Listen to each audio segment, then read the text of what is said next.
Good morning, everybody. I um I woke up a little after 3 sweating. Um and this is bonus day 67. I got my Hannah Grace here, Princess Hannah Grace. Boy, oh boy. Um what a love yesterday. She's always a love. So I wrote out what I was going to say because I didn't want to miss anything because it was important what I wanted to say. So I wore my mermaid, I call my mermaid pajamas. They're wick away. They're like if you have issues with temperature, these are they sweat they wick away, they dry you're not wet in your pajamas. I woke up wet in my pajamas most of my life. I just have. So when you wake up and you've got wick away on, it's a different feeling. It's almost cooling. That's why I love it. And I knew I needed them to keep the edema away because the pants are tighter. Even though I'm not, I weigh 128 pounds. At least I did. Yesterday. It's edema because my pants, when I put them on last night, felt tight. They're the left leg's more tight than the right one right now. But it's keeping the edema away from my heart. And when she lays completely on top of me, like last night when I was at the sunset, she was doing that. So Hannah and Buddy last night, when I went down on the dock, I went hard down. I was struggling to walk back to our little bungalow here. And I've used the ropes on the dock before, because it's like a rail. And I had to keep stopping, and I've had my moments before, but this was different. This has all been different. When the pool's helping me keep my chest pain down, I know where I'm headed. So when I'm holding on to the rope. I could just feel my body. I could feel gravity yanking it down. And then I grabbed, there was one row, and then there was another row lower, a lot lower. So I held on to that, and I just kept holding on to it, And I was squatted down. Well, then when she went completely down and sat down, I knew I needed to go down. Because the one thing that she's been adamant about ever since I've been down is not leaving when I'm not well. La Casa, she'd sit at the door, and she would be very upset with me. And it was like I always had roadblocks to leave, and it wasn't ever. I never realized it until I got in the car and was driving down the road how she was trying to tell me you're not supposed to be leaving. So I laid there because uh,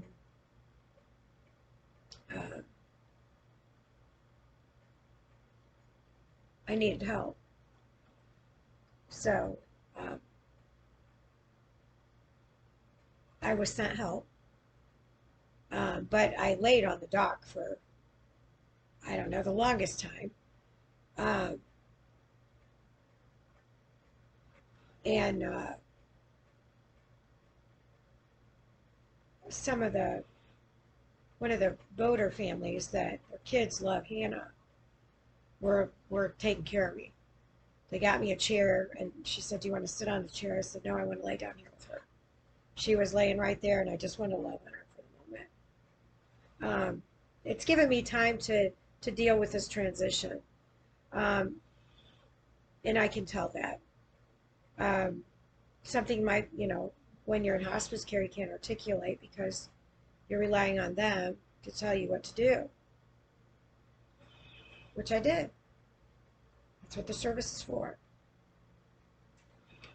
So to feel my body go down and constantly this ton of bricks, it's like my earthly body is going to stay here, and my soul it's getting detached. I can feel it. I mean, I'm burning myself. I've burnt myself twice now in the microwave, leaving a mark, and then the next day it's gone, and it's not hurting me. Um,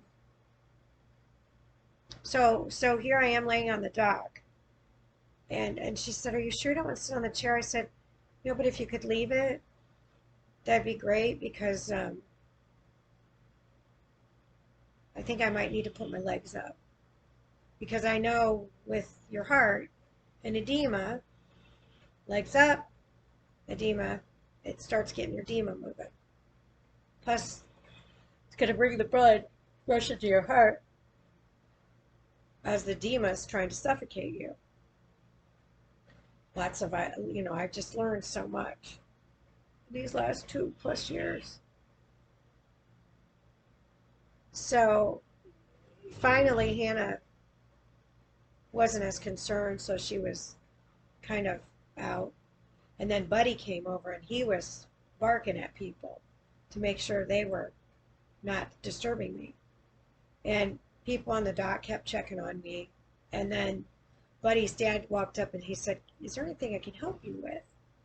And I said, "You know what?" I said, "This might be a lot to ask, but I'm just going to ask it." I said, "If this is my last day on earth, I'd much rather be out here looking at the sunset that I adore than to be trapped in a little room."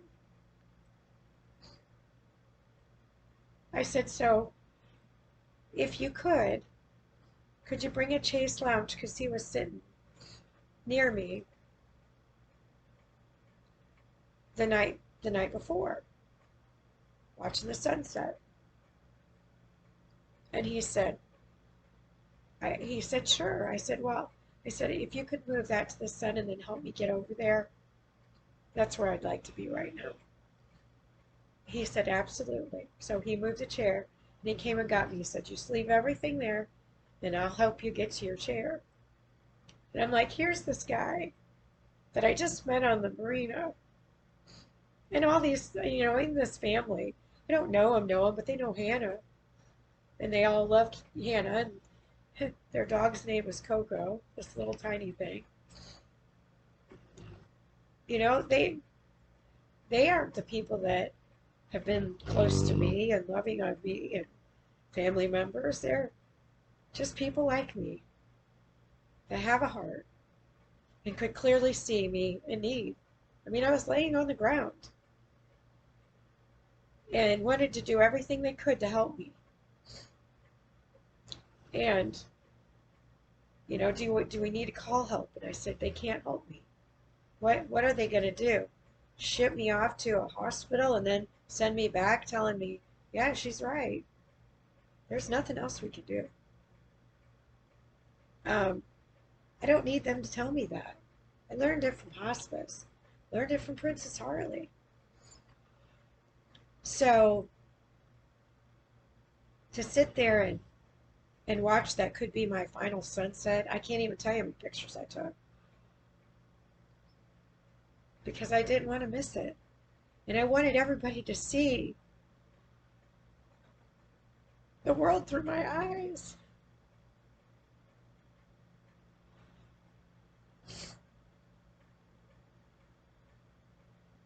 As long as I physically could show them and show you.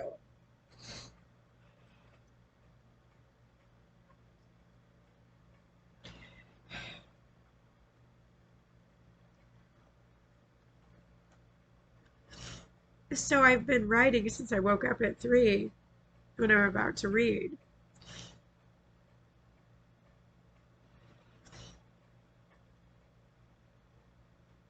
Um, and it's now 4:41. So I've been writing this since a little after 3 once I took my vitals. To watch 2 guards on the dock guard me was amazing. Buddy was more, he's a boy. So he took on his role as a boy with her leading the pack. And he sat up on a picnic table with his legs crossed and he was facing people that would be coming towards us. And then once Hannah felt relaxed enough that she could take a break, she took a nap in the shade in front of Buddy.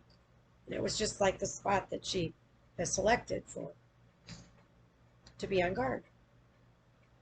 So once she took a rest, Buddy came over and looked at me and climbed up on the lawn chair. She's never done before.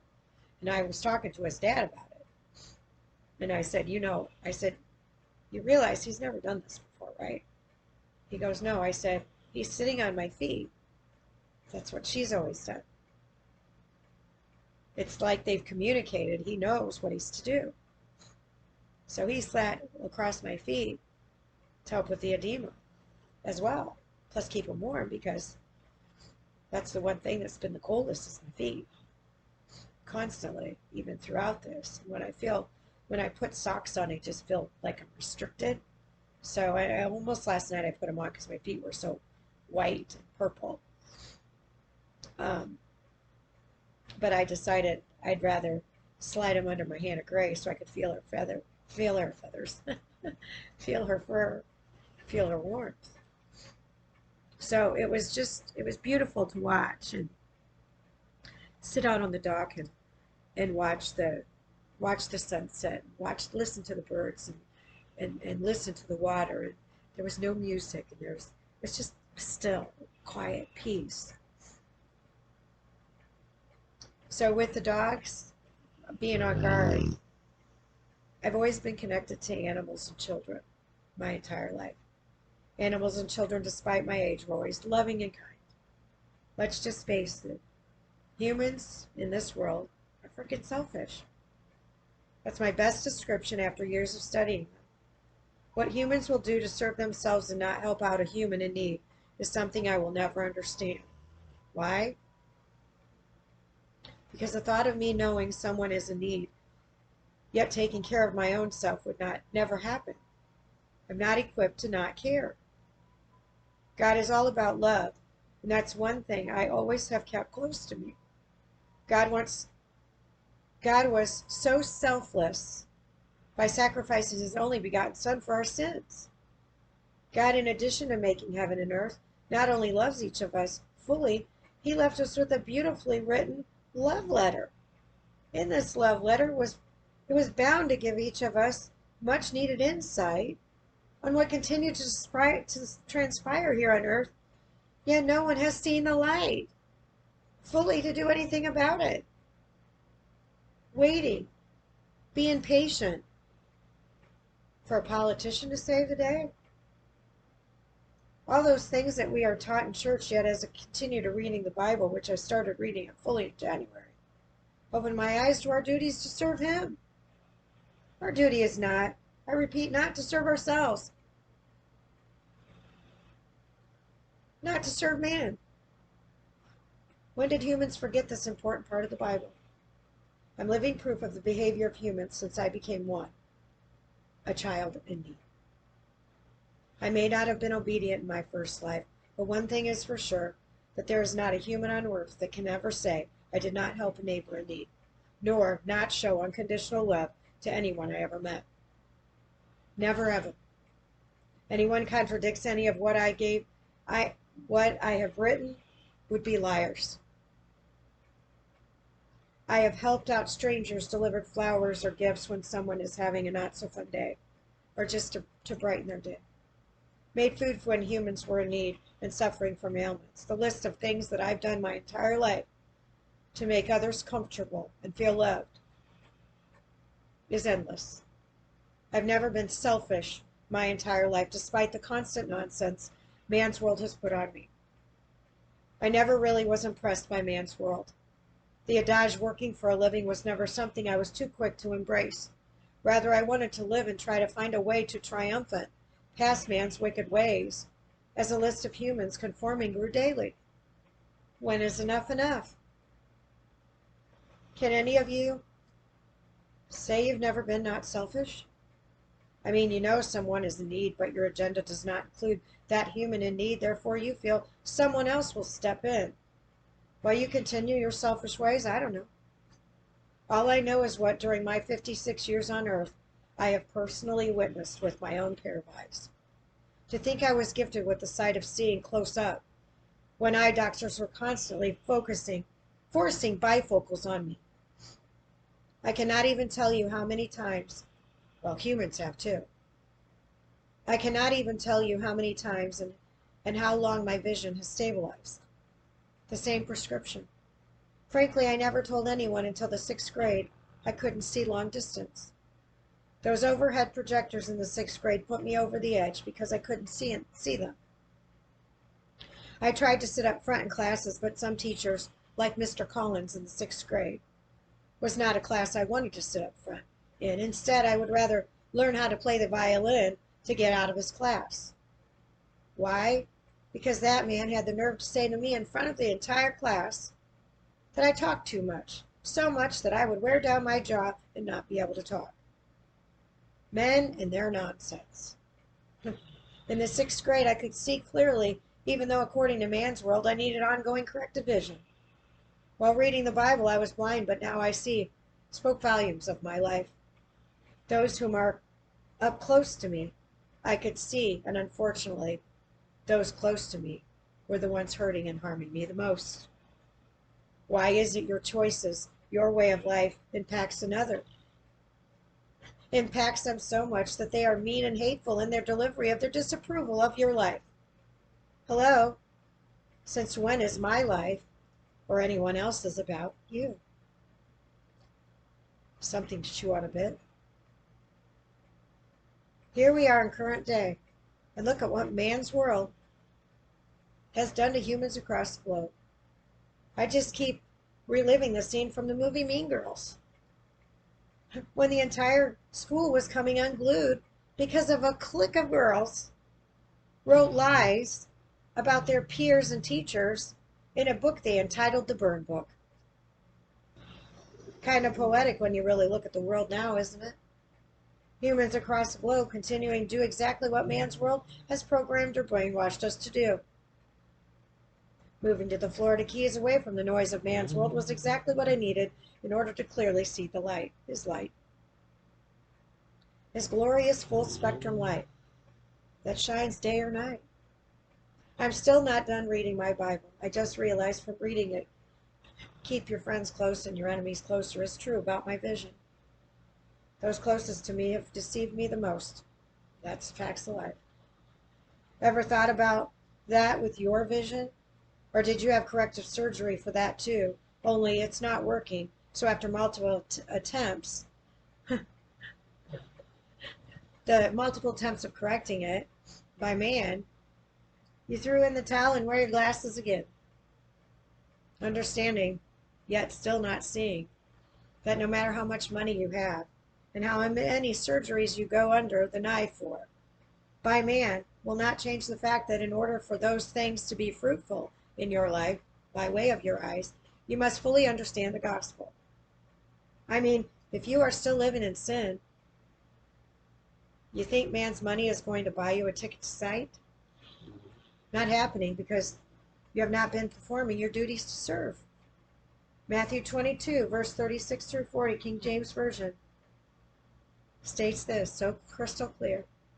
Master, which is the great commandment in law, Jesus said unto him, Thou shalt love thy Lord thy God with all thy heart, and with all thy soul, and with all thy mind. This is the first and great commandment. And the second is like unto it, Thou shalt love thy neighbor as thyself. On these two commandments hang all the law and the prophets. I keep preaching to read thy Bible. All the answer to life as we know it are in our love letter from God our Creator. Again, I'm living proof I stopped watching the news in 2011. Frankly, just being around it was like the enemy robbing me of my previous time on earth. I can't tell you the last time that idiot box was turned on in my bungalow. The first time I moved to Florida, I felt the same way. My husband at the time was glued to it, which I now understand why. It's never been for factual evidence. It's always been used as a tool for mind control. Here's a homework assignment or exercise for you to try out yourself. Shut it off for a day and see the difference in your life. Then after you feel free from the drug/poison causing addiction, just saying, turn it back on the next day. Now with your newfound peace, What do you see in your new vision? Taking a day off from man's world by clicking off the idiot box will do your body more good than you will ever know, I promise. Freedom is free. Man made it about bloody money, and again, I'm living proof. What's your drug of choice outside the ongoing manipulation by this tyrant regime? Alcohol, sex, food, money. As I foresee my life ending, I'm still compelled to teach. Why? Because God never gave up. Despite our ongoing disobedience, He has still allowed most of us to live our sinful, selfish lives. How many more bloody lives have to be taken or sent home to heaven for each of you to see the light? In the Bible, God tells us about our roles in His absence. Our roles are crystal clear in His Word, and man has done everything he can to redirect you to his way of thinking. Conforming to man's way is not how you enter His kingdom. On Judgment Day, do you think He's going to be amused of any of your jokes about hell? You talk a good fight, but do you really have the balls to be as selfish in death as you are in life, waltzing into heaven with your holier-than-thou mindsets? These ongoing questions I'm constantly seeking answers for. Reading the Bible filled in the missing pieces to this journey we are all on together. Jesus preached on foot, and by God's graces, I'm able to use technology with the help of Him leading me to this beautiful Banana Bay resort to spread to 17 different countries thus far. I'm one person, but my mission is huge. Since becoming a minister in April was to learn as much as I could to help fill in the blanks of life that this tyrant regime wants you to forget. You know, history, wipe it away. Why? Because they don't give 2 cents about any of us. They want us to work ourselves to death and then take everything away from us that we worked so hard all those years to earn. Look around and see for yourselves, and as soon as you don't conform to their mindset, you are punished. When you are having a day where nothing is going as planned, do you keep forcing it to work, or do you stop and redirect? When you understand the magnitude of what God does daily, you ever stop and ask Him if this is what you're supposed to be doing, or do you start taking that anger and hurt onto another? Bonus day 67, and the one thing I learned the most when my pop was in hospice care was patients have issues regulating their body temp. I can say that is beyond a true statement, since using myself as my own test monkey. I woke up sweating after 3 this morning, and my temp was 90.4, as my BP continues rising. I keep telling everyone I've had a great life despite my disobedience. I understand by reading my Bible daily now the purpose in life for each of us. Best advice, stop conforming to man's world. Please stop fighting amongst yourself, because you are fighting the wrong fight. Our fight is not with each other, it's with those in authoritative power positions, enforcing rules they have no intention of following themselves. The time is now to avoid the brainwashing and start looking to Him for the answers that you seek. I want everyone to love one another because I want everyone to live in heaven. But hey, that's just me. I've never wished ill will on anyone. I've only wanted those whom have not followed God's law to make atonement by way of repenting. Be obedient and be holy after you surrender to Him. Your life will be fruitful when you follow the Lord. Love to all bunches and bunches.